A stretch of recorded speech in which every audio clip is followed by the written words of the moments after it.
బులెటిన్లో మరో breaking news చూస్తున్నాం. పార్లమెంట్ ఎన్నికల నేపథ్యంలో కాంగ్రెస్ అధిష్టానం పార్టీ బలోపేతంపై ఫోకస్ పెట్టింది. సరికొత్త కార్యక్రమానికి శ్రీకారం చుట్టేందుకు కసరత్తు చేస్తుంది. ప్రజావాణి తరహాలో గాంధీ భవన్లో కాంగ్రెస్ వాణి నిర్వహించేందుకు ప్లాన్ చేస్తున్నారు. ప్రతి 15 రోజులకు ఒకసారి సీఎం వారంలో 2 రోజుల్లో గాంధీ భవన్లో పార్టీ శ్రేణులకు అందుబాటులో మంత్రులు ఉండనున్నారు. ఈ కార్యక్రమంలో పార్టీ శ్రేణుల నుంచి వినతులు స్వీకరించనున్నారు.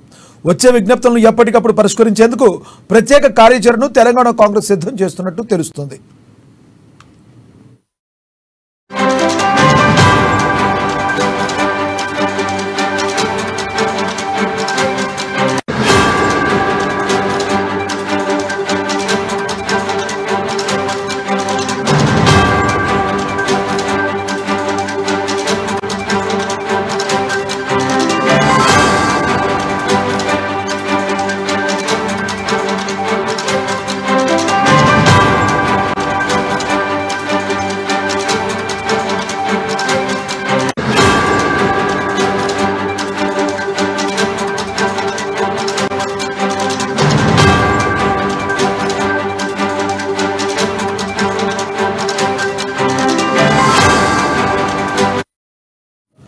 పార్లమెంట్ ఎన్నికల నేపథ్యంలో కాంగ్రెస్ అధిష్టానం పార్టీ బలోపేతంపై ఫోకస్ పెట్టింది. సరికొత్త కార్యక్రమానికి శ్రీకారం చుట్టేందుకు కసరత్తు చేస్తుంది. ప్రజావాణి తరహాలో గాంధీ భవన్లో కాంగ్రెస్ వాణి నిర్వహించేందుకు ప్లాన్ చేస్తున్నారు. ప్రతి 15 రోజులకు ఒకసారి సీఎం వారం రోజుల్లో 2 రోజుల పాటు గాంధీ భవన్లో పార్టీ శ్రేణులకు అందుబాటులో మంత్రులు ఉండనున్నారు. ఇదే విషయానికి సంబంధించి మరింత సమాచారాన్ని మా ప్రతినిధి హరీష్ లైవ్ ద్వారా అందిస్తారు. హరీష్, చెప్పండి, మీ దగ్గర ఉన్న తాజా సమాచారాన్ని. రైట్ లక్ష్మీనాథ్, పార్లమెంట్ ఎన్నికలకు సంబంధించి ఇప్పటికే కాంగ్రెస్ పార్టీ సమాఖ్యమవుతుంది. క్షేత్రస్థాయిలో కూడా ఇప్పటికే దానికి సంబంధించిన గ్రౌండ్ ఆపరేషన్ కూడా మొదలుపెట్టిన నేపథ్యం కావచ్చు.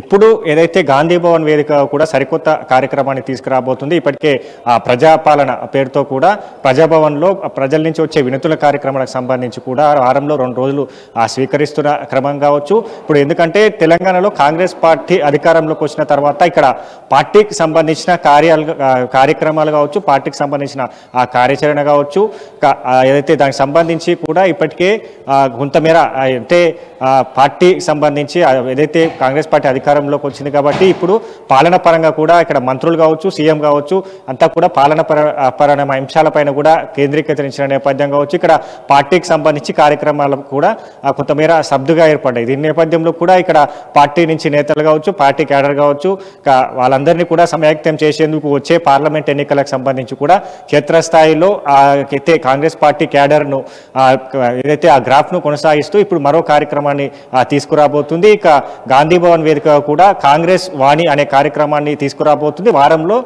2 రోజులు అంటే 15 రోజులకు ఒకసారి సీఎం రేవంత్ రెడ్డి, అలాగే వారంలో 2 రోజులు అంటే మంత్రులకు సంబంధించి గాంధీ భవన్ వేదిక కూడా అందుబాటులో ఉండాలి. గాంధీ భవన్ వేదిక కూడా కాంగ్రెస్ పార్టీ నేతలు కావచ్చు, ప్రజల నుంచి వచ్చే వినతులకు సంబంధించి ప్రత్యేక కార్యాచరణ కూడా సిద్ధం చేస్తున్నారు. కాంగ్రెస్ పార్టీ నేతలు క్యాడర్ నుంచి వచ్చే ఆ వినతులను పరిష్కరించే దిశగా కూడా ఇక్కడ ఒక అధికార యంత్రాంగాన్ని కూడా నియమించేందుకు కూడా సిద్ధమయ్యేది. అంటే ఎందుకంటే కాంగ్రెస్ పార్టీ సంబంధించి ఇప్పటికే అధికారంలోకి వచ్చిన తర్వాత కూడా పూర్తిగా గత బీఆర్ఎస్ ప్రభుత్వ వైఫల్యాలు కావచ్చు, గత బీఆర్ఎస్ కి సంబంధించిన లోటుపాట్లు కావచ్చు, ఆర్థిక పరిస్థితులు కావచ్చు, వీటన్నిటిపైన కూడా మంత్రివర్గం అంతా సెక్రటేరియట్ వేదిక కూడా సమీక్షలు నిర్వహిస్తున్నారు. అక్కడ బిజీ షెడ్యూల్ గా మారిపోవడం నేపథ్యంలో ఇప్పుడు ఎన్నికలు దగ్గర పడుతున్న తరంలో క్యాడర్ని ఉత్సాహం నింపాలి, పార్టీని బలోపేతం చేయాలి, పూర్తిగా పార్టీ కార్యక్రమాలు నిమగ్నమయ్యాలి. కాబట్టి ఇక దీనికి సంబంధించి ఈ కార్యాచరణ కూడా సిద్ధం చేస్తున్నట్టుగా తెలుస్తుంది. ఇప్పటికే దీనికి సంబంధించి అంటే సీఎం రేవంత్ రెడ్డితో కూడా ఇప్పుడు PCC working president MLC Mahesh Kumar Goud, అలాగే ఏఐసిసి ఇన్ఛార్జ్ రాష్ట్ర వ్యవహారాల ఇన్ఛార్జ్ దీపాదాస్ మున్షి వీళ్ళు ఇప్పటికే సీఎం రేవంత్ రెడ్డికి ఇట్లాంటి అంశాలపైన కూడా చర్చించినట్టుగా తెలుస్తుంది. ముఖ్యంగా అంతకుముందు బీఆర్ఎస్ పార్టీ ఏదైతే ఉందో బీఆర్ఎస్ పార్టీ అతి త్వరలో కాంగ్రెస్ పార్టీ కోల్పోతుందని, ప్రభుత్వాన్ని కోల్పోతుందని, మళ్ళీ తామే అధికారంలోకి వస్తామని, పార్లమెంట్ ఎన్నికల అనంతరం కాంగ్రెస్ పార్టీ సరిగ్గా నడవలేదని కొంతమంది బాహాటంగా మాట్లాడటం జరిగింది. వాటిలన్నిటికీ చెక్ పెడుతూ ఈ రోజున కాంగ్రెస్ పార్టీ తీసుకుంటున్న నిర్ణయాలు ప్రజలకి మరింత చేరువ చేస్తున్నాయి అనుకోవచ్చా? ఖచ్చితంగా ఇప్పటికే అధికారంలోకి వచ్చిన తర్వాత కూడా కాంగ్రెస్ పార్టీ సంబంధించి గత ఎన్నికల్లో హామీలు ఏవైతే ఇచ్చిందో దాన్ని ఇంప్లిమెంట్ దిశగా అడుగులు వేస్తున్న క్రమం ఇంకా 24 గంటల అధికారంలోకి వచ్చిన 24 గంటలలోనే 2 గ్యారెంటీలు ఇంప్లిమెంట్ చేశారు. ఇక మరో 2 గ్యారెంటీలకు సంబంధించి ఫిబ్రవరి మొదటి వారంలో విడుదల చేసే అవకాశం ఉన్నది. కాబట్టి ఇప్పుడు బీఆర్ఎస్ నేతలు ఏదైతే కాంగ్రెస్ పార్టీ 6 గ్యారెంటీలను టార్గెట్ చేస్తున్న నేపథ్యం కావచ్చు, ఇప్పుడు దానికి సంబంధించి కూడా ప్రత్యేక కార్యాచరణ సిద్ధమైంది. బీఆర్ఎస్ ఏదైతే విమర్శలు చేస్తున్నారో దానికి సంబంధించి తిప్పికొట్టే విధంగా కూడా కార్యాచరణ సిద్ధమైంది. ఇప్పుడు అయితే గాంధీ భవన్ వేదిక ఈ ప్రజావాణి కార్యక్రమానికి సంబంధించి కూడా క్షేత్రస్థాయిలో ఏ విధంగా వెళ్ళాలి అంటే ఆ బీఆర్ఎస్ చేస్తున్న విమర్శలు కావచ్చు, ఆరోపణలు కావచ్చు, ఏ విధంగా తిప్పికొట్టాలి, పార్టీకి సంబంధించిన క్యాడర్ నియోజకవర్గ స్థాయిలో అక్కడ నేతలు ఎలాంటి కార్యక్రమాలు నిర్వహించేందుకు సిద్ధంగా ఉన్నారు. నియోజకవర్గాలకు సంబంధించి కూడా ఆ ఫీడ్బ్యాక్ ను గాంధీ భవన్ వేద మంత్రులకు సీఎం రేవంత్ రెడ్డి ఏదైతే వాళ్ళకు రేవంత్ రెడ్డి సమక్షంలో వినిపించే అవకాశం ఉంటుంది. కాబట్టి ఇప్పుడు ఇట్లాంటి కార్యక్రమాన్ని తీసుకొస్తున్నారు. కాబట్టి ఖచ్చితంగా మరో కార్యాచరణ సిద్ధమయ్యే అవకాశాలు ఉన్నాయి. ఎందుకంటే ఇప్పటికే పార్లమెంట్ ఎన్నికలకు సంబంధించి కాంగ్రెస్ పార్టీ 15 స్థానాల్లో గెలుపు దిశగా వెళ్తున్న క్రమం కావచ్చు, దానికి సంబంధించిన కార్యాచరణ సిద్ధమైంది. గ్రౌండ్ లెవెల్లో కూడా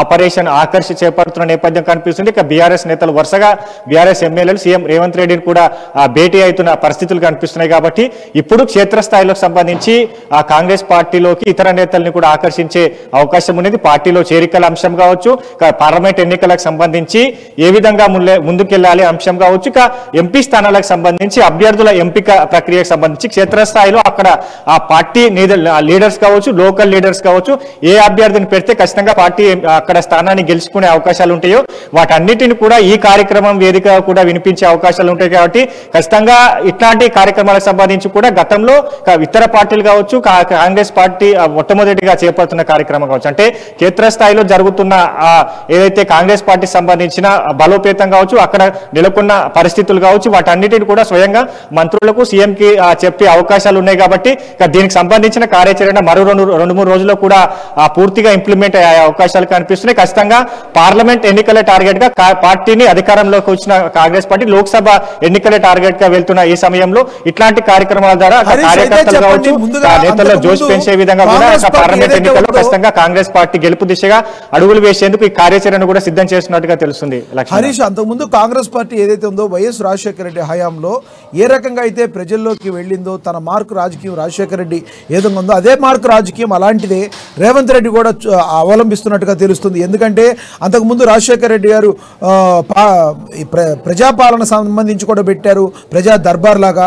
అదేవిధంగా రేవంత్ రెడ్డి పెడతాం, అదేవిధంగా సీతక్కని ఈ రోజున ఒక చెల్లెలుగా భావించి ఏది స్టార్ట్ చేసినా ఇంద్రవేల్ నుంచి ఈయన స్టార్ట్ చేస్తే రాజశేఖర రెడ్డి చేవేళ్ళ నుంచి స్టార్ట్ చేసేవారు. అప్పుల్లో ఎటు చూసుకున్న చూడ రాజశేఖర రెడ్డిని రోల్ మోడల్గా ఏమన్నా రేవంత్ రెడ్డి తీసుకున్నట్టుగా అనుకోవచ్చా?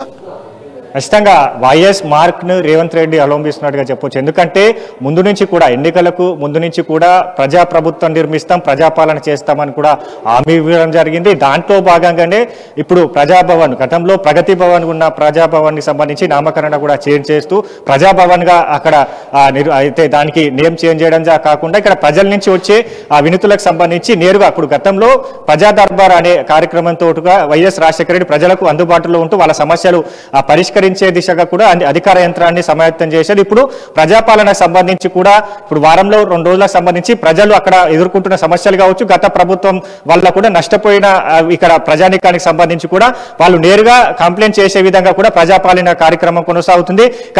దీనికి సంబంధించి ఇప్పటికే అధికార యంత్రాంగానికి సంబంధించి ఆ పరిష్కార దిశగా అడుగులు వేస్తున్న క్రమం ఉన్నది. కాబట్టి ఖచ్చితంగా వైఎస్ మార్కును గతంలో ప్రజా దర్బార్ పేరుతో ప్రజల సమస్యలు పరిష్కరించే దిశగా ఆ వైఎస్ మార్కుని ఇప్పుడు రేవంత్ రెడ్డి కొనసాగిస్తున్నారు. ఇప్పుడు ప్రజాపాలన కావచ్చు, 6 గ్యారంటీల హామీలు కావచ్చు, ఇప్పుడు ఏదైతే గాంధీ భవన్ వేదిక కూడా పార్టీకి సంబంధించిన కార్యకర్తలు, నేతలు కావచ్చు, క్షేత్రస్థాయిలో అంటే లోకల్ లీడర్కి సంబంధించి వాళ్ళ సమస్యలు, పార్టీకి సంబంధించిన అక్కడ ఉన్న పరిస్థితులు వాళ్ళు నేరుగా తెలుసుకునే విధంగా కూడా ఇప్పుడు సరికొత్త కార్యక్రమాన్ని తీసుకురాబోతుంది. కాబట్టి ఇప్పుడు దానికి సంబంధించి వైఎస్ మార్క్ కావచ్చు, ప్రజాపాలన అనే నినాదంతో Congress party. Thank you Harish, thank you.